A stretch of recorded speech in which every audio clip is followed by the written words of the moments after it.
అందరికీ నమస్కారం. Welcome to techno politics. నమస్కారం కృష్ణ కుమార్ గారు. నమస్కారం. మేడం, 2014 లో అధికారంలోకి వచ్చిన తర్వాత కేసీఆర్ గారు తన రాజకీయ ప్రత్యర్థుల మీద ఆ, ఫోన్ ట్యాపింగ్ విషయంలో ట్రై చేశారు.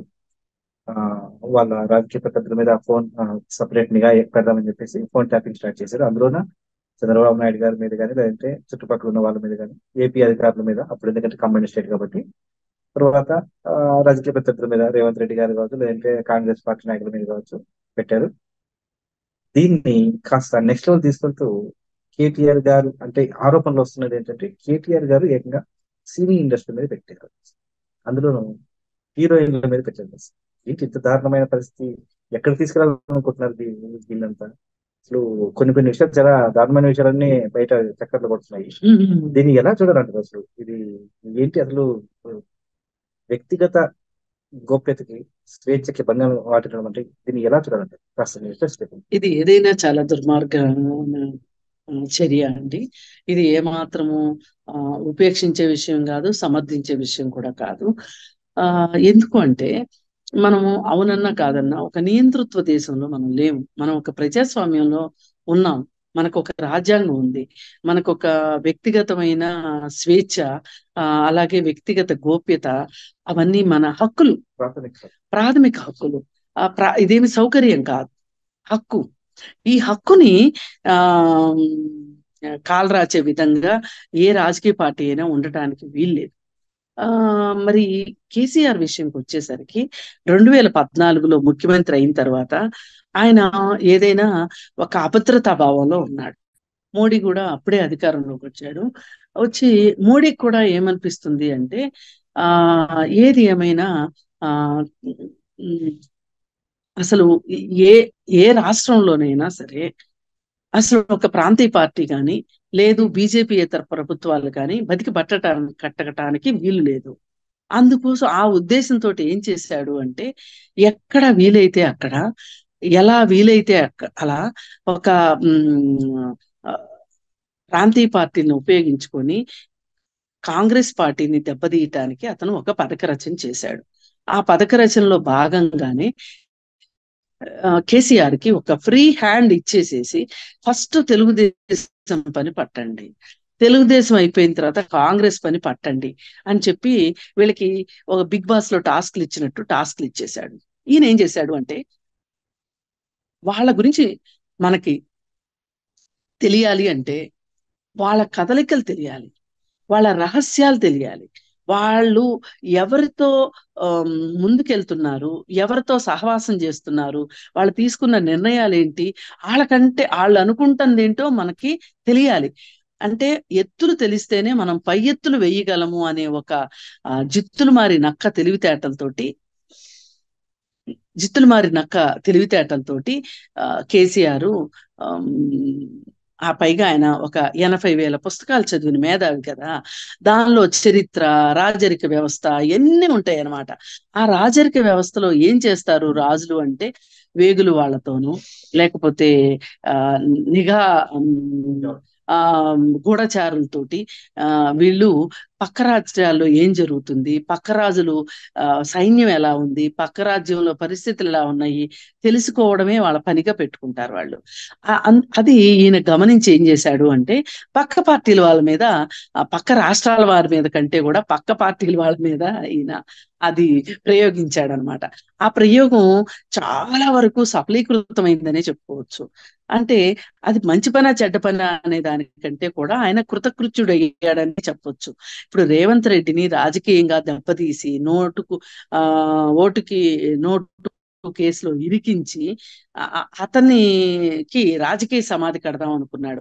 అలాగే అదే సందర్భంలో చంద్రబాబు నాయుడు కూడా 10 సంవత్సరాలు ఉమ్మడి రాజధానిగా ఉన్న ప్రాంతం నుంచి పంపించేయడానికి ఇది ఒక బూచిగా చూపించి అతన్ని పంపించేయాలని చూడటం, అలాగే ఈ పేరుతోటి ఉమ్మడి ఆస్తులు పంచకోకుండా అలాగే అట్టి పెట్టడము, అలాగే తెలంగాణ ఆ ఎంప్లాయీస్ ఎవరైతే ఉన్నారో వాళ్ళు ఆంధ్రాలో పనిచేస్తుంటే వాళ్ళని వెనక్కి పిలిపించుకోకపోవటము, అలాగే ఆంధ్ర ఎంప్లాయీస్ తెలంగాణలో ఉంటే వాళ్ళని రిలీవ్ చేయకోకుండా, వాళ్ళకి జీతాలు ఇవ్వకోకుండా వాళ్ళని ఇబ్బంది పెట్టడము, ఇట్లా రకరకాల జిమ్మిక్కులతోటి ఆట కట్టించాడనమాట.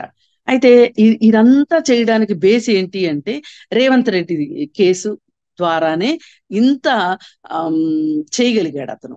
అది అయిపోయిన తర్వాత ఇంకా కాంగ్రెస్ పార్టీని అలాగే అసలు కాంగ్రెస్ పార్టీని తుదముట్టించాలి అంటే చరిత్రలో కాలగర్భంలో కలిపేయాలన్నంత కసితో ముందుకెళ్ళాడు. కానీ ఇవన్నీ చేయడానికి ఆయన ఉపయోగించింది ఏంటి అంటే ఈ ప్రభుత్వం డబ్బులతోటి, ఈ ప్రభుత్వ సంస్థలతోటి తన సొంత ప్రయోజనం అది. పక్క పార్టీలు నాశనం చేయడం అనేది తన సొంత ప్రయోజనం, తన పార్టీకి కావాల్సిన ప్రయోజనం. అదేమి ప్రజోపయోగమైన పని కాదు, ఈ రాష్ట్రానికి అవసరమైన విషయం కాదు, మరేమీ కాదు. తన ఏకఛత్రాధిపత్యానికి అడ్డుగా ఎవరు ఉండొద్దు అనే ఉద్దేశంతో ఆయన చేసిన పని అది. సరే, అలా చేసినప్పుడు ఎవరైతే కొన్ని కొన్ని కీలకమైన పదవుల్లో తన సామాజిక వర్గం మనుషుల్ని పెట్టుకొని అతి నమ్మకంతో వాళ్ళతోటి పనులన్నీ కానిచ్చేశాడు.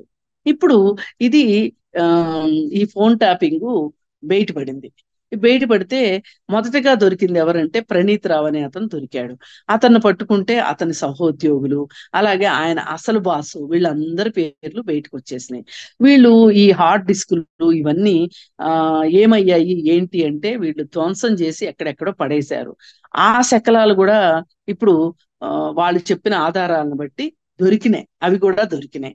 ఇప్పుడు మరి అసలు బాసు ఎక్కడున్నారు? లండన్ లోనో అమెరికాలోనో ఈయన మీద కేసు వచ్చింది అని తెలియగానే ఆయన పారిపోయాడు. పారిపోతే అసలు ఇప్పుడు మరి దీనివల్ల ఎవరెవరిని వీళ్ళు ట్యాప్ చేశారు అని గనక మనం చూసుకున్నట్లయితే ఈ నాయకులతో పాటు అంటే ప్రత్యర్థి నాయకులతో పాటు తన సొంత పార్టీ నాయకుల మీద కూడా ఆయన నమ్మకం లేక వాళ్ళ మీద కూడా వాళ్ళ ఫోన్లు కూడా ట్యాప్ చేయించాడు. అలాగే తన కొడుకు మీద నమ్మకం లేక తన కొడుకు యొక్క అలవాట్లు, తన కొడుకు యొక్క దీనికి సంబంధించి ఎవరెవరో తనకు ఫిర్యాదు చేశారు అనే ఒక కారణంతో అసలు కేటీఆర్ ఎక్కడికి వెళ్తున్నాడు, ఏం చేస్తున్నాడు, ఎవరితో మాట్లాడుతున్నాడు అనేది ఆయన కనుక్కోవడం కోసం అతని ఫోన్లు కూడా ట్యాప్ చేయించాడు. అతని ఫోన్లు కూడా ట్యాప్ చేయిస్తే అతను కొంతమంది సినిమా యాక్టర్స్ తోటి మాట్లాడుతున్నట్టు తెలిసి వాళ్ళందరినీ ఈ ప్రాంతం వదిలిపెట్టి వెళ్ళిపోవాల్సిందిగా పావులు కదిపి పైగా తన కోడలతో కూడా చెప్పాడంట, చాలా మంది నాకు కంప్లైంట్ చేస్తున్నారు కేటీఆర్ గురించి, వాడు అసలు ఎన్నింటికి ఇంటికి వస్తున్నాడు ఏంటి, కనుక్కుంటున్నావా లేదా, చూసుకుంటున్నావా లేదా, నీ మొగుడు జాగ్రత్త అని కోడలికి కూడా చెప్పిన సందర్భం. అలా సినిమా యాక్టర్ల ఫోన్లు ట్యాప్ అయ్యాయి. ఇవి కాకుండా హరీష్ రావు పైన కూడా అతనికి ఆ నమ్మకం లేదు. ఓ రకంగా హరీష్ రావు భారీ ఫోన్ కూడా ట్యాప్ చేయించాడు. ఈ రకంగా ఫోన్ ట్యాపింగ్ 1,00,000 ఫోన్లు ట్యాప్ చేశారని తేలింది. 1,00,000 ఫోన్లు. అయితే దీంట్లో తన పార్టీ వాళ్ళు, పక్క పార్టీ వాళ్ళు, తన ఇంట్లో కుటుంబ సభ్యులు, తనని దైవంగా నమ్మి తనకి సేవలు చేసి తన కాళ్ళు గడిగి అతనికి సేవలు చేసిన హరీష్ రావు, ఇప్పుడు కొడుకు కూతురు ఈ దేశంలో లేనప్పుడు అండగా నిలిచింది హరీష్ రావే. హరీష్ రావు లేకపోయి ఉంటే గనక ఆయన ఇంత ఉద్యమం చేయగలిగేవాడు కాదు, ఇంత నిలబడగలిగేవాడు కాదు. అలాంటి హరీష్ రావును కూడా నమ్మలేదు. కానీ ఆయన చేసిన పొరపాటు ఏంటి అంటే తన పక్కనే ఉండి తన పక్కలో బల్లెంలాగా ఉన్న గోలీరావు ఎవరైతే సంతోష్ కుమార్ అని ఉన్నాడో, సంతోష్ కుమార్ రావు, ఆయన ఎంపీగా కూడా చేశాడు, ఆయనకి కొడుకు వరుస అవుతాడు కేసీఆర్ కి. అతని ఫోన్ మటుకు ట్యాప్ చేయించాల. అతను ఫోన్ ట్యాప్ చేసి ఉంటే గనక ఖచ్చితంగా అసలు వాళ్ళ కవిత ఈ కేసులో ఇరుక్కునేది కాదు. అసలు కవితని ఈ కేసుకు పరిచయం చేసింది, ఈ స్కామ్ కు పరిచయం చేసిందే సంతోష్ రావు. ఆ సంగతి అతను ఫోన్ ట్యాప్ చేయలేదు కాబట్టి తెలియలేదు. అయితే ఇదంతా ఇలా ఉంటే మరి 1,00,000 ఫోన్లు ట్యాప్ చేసిన కేసు రేవంత్ రెడ్డి ఊరికే వదిలిపెడతాడా? ఇప్పుడు రేవంత్ రెడ్డి కాబట్టి ఒక ఫినిక్స్ పక్షిలాగా రాజకీయ జీవితానికి సమాధి కట్టేసేసి రాజకీయ జీవితాన్ని కాల్చి బూడిద చేస్తే కూడా ఆ బూడిదలో నుంచి ఒక కొత్త రూపంలో బయటపడి రేవంత్ రెడ్డి కాబట్టి నిలబడ్డాడు ఈ కేసులో. ఇంకొకరు అయితే నిలబడలేరు, నుంచోలేరు, నిలబడలేరు. అలాంటి మళ్ళీ అతను జీరో నుంచి స్టార్ట్ చేసుకున్నాడు అతని రాజకీయ జీవితాన్ని. స్టార్ట్ చేసుకుని కాంగ్రెస్ పార్టీలో చేరి ఎన్నో అవమానాలు అవహేళనలో పడి అతను పిసిసి ప్రెసిడెంట్ సాధించడం అంటే ఒక రకంగా సీఎం అవడం కూడా ఈజీ, పిసిసి ప్రెసిడెంట్ తెచ్చుకోవడం అంటే. అంత కాంగ్రెస్ పార్టీలో అంత కష్టపడ్డాడు. అందుకని అతను ఏమి అంటున్నాడు అంటే ఇది చిన్న కేసు కాదు, ఇది ఈ రాష్ట్రం వాళ్ళతోటి దర్యాప్తు చేస్తే తేలే విషయం కాదు, ఇది సాక్షాత్తు సిబిఐ దిగవలసిందే దీంట్లో. ఈ కేసుని నేను సిబిఐకి రిఫర్ చేస్తున్నాను అని చెప్పి సిబిఐ టేకప్ చేయాలి అని చెప్పి వాళ్ళ స్టేట్మెంట్ ఇచ్చాడు కొత్తగా. ఈ రోజు స్పెషల్ అప్డేట్ అదే. అందుకోసం ఏంటి అంటే ఇలా ఏ రకంగా చూసుకున్నా గాని ఈ కేసు ఒక పెద్ద సంచలనం కాబోతుంది. ఇది ప్రజాస్వామ్యంలో పూర్తి విరుద్ధమైన అంశంగా చూసి మనం స్వేచ్ఛా జీవులమా కాదా అని ప్రతి ఒక్కరూ ప్రశ్నించుకోవాల్సిన పరిస్థితి వచ్చింది. ఇది ఒకప్పుడు కర్ణాటకలో రామకృష్ణ హెగ్డే పదవి కూడా పోగొట్టుకున్నాడు ఫోన్ ట్యాపింగ్ కేసులో. ఇప్పుడు ఒకవేళ గనక ఇది పదవీ కాలంలో ఉండగా గనక ఈ కేసు బయటపడి ఉంటే గనక కేసీఆర్ తప్పకుండా జైలుకి వెళ్ళి ఉండేవాడు. ఇప్పుడైనా మించిపోయింది లేదు. సిబిఐ టేకప్ చేస్తే గనక అతను ఎప్పటికైనా ఊచలు లెక్క పెట్టాల్సిన పరిస్థితి ఉంటుంది ఈ కేసు విషయం. ధన్యవాదాలు. చాలా సుదీర్ఘంగా ఎక్స్ప్లెయిన్ చేశారు. చూద్దాం మరి ఈ కేసు ఎన్ని మార్పులు జరుగుతుందో.